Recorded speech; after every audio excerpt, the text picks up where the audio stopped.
చెప్పుడు మాటలు.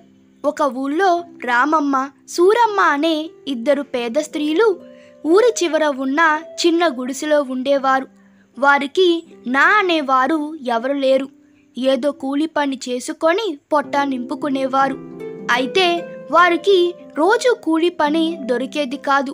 తిండి లేక పస్తులు ఉండాల్సి వచ్చేది.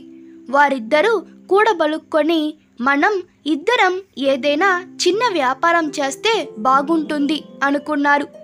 ఏ వ్యాపారం చేయాలో బాగా ఆలోచించుకున్నారు. పేలాలు, మరవరాలు బెల్లంతో ఉండలు చేసి అమ్మితే బాగుంటుంది. పిల్లలు వాటిని ఎంతో ఇష్టంగా తింటారు.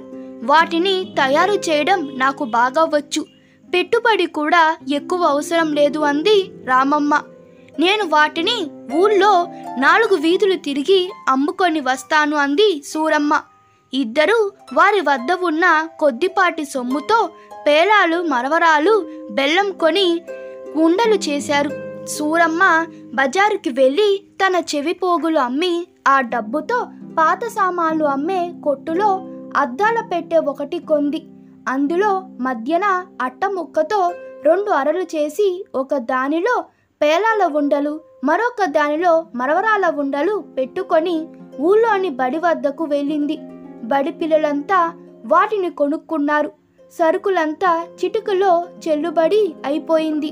తమ పెట్టుబడికి 3 లాభం రావడంతో సూరమ్మ, రామమ్మ ఎంతో సంతోషించారు.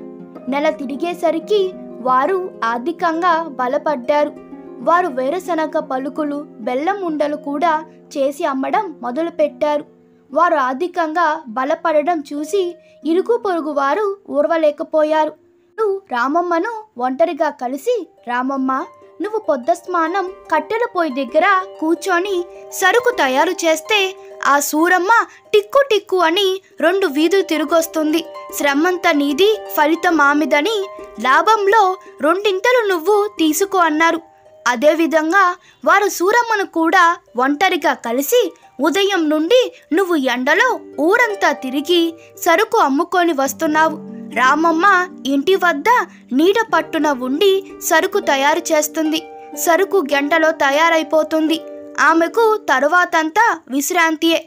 నీకు శ్రమ ఎక్కువ. అందుచేత వచ్చిన లాభంలో 2 నీకు ఇమ్మని చెప్పమన్నారు. చెప్పుడు మాటలు రామమ్మకు, సూరమ్మకి బాగా తలెక్కాయి. ఇరువురు వాదించుకొని పోట్లాడుకొని విడిపోయారు. ఎవరికి వారే సరుకు తయారు చేసుకొని అమ్ముకోవాలనుకున్నారు. అయితే రామమ్మకి సరుకు చేయడం వచ్చు, కానీ ఎక్కడ అమ్మాలో ఎలా అమ్మాలో తెలియదు. పైగా ఆమె వద్ద సరుకు తీసుకొని వెళ్ళడానికి అద్దాల పెట్టి లేదు.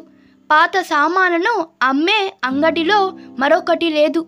కొత్తది చేయించుకోవడానికి బోలెడు సొమ్ము అవుతుంది.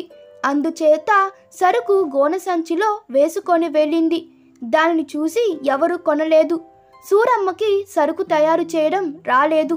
పాకం కుదరక సరుకు పాడైపోయింది. ఇరువురు చెప్పుడు మాటలు విని నష్టపోయారు. ఈ వీడియో మీకు నచ్చినట్లయితే మీ అభిప్రాయాలు కామెంట్లో తెలపండి.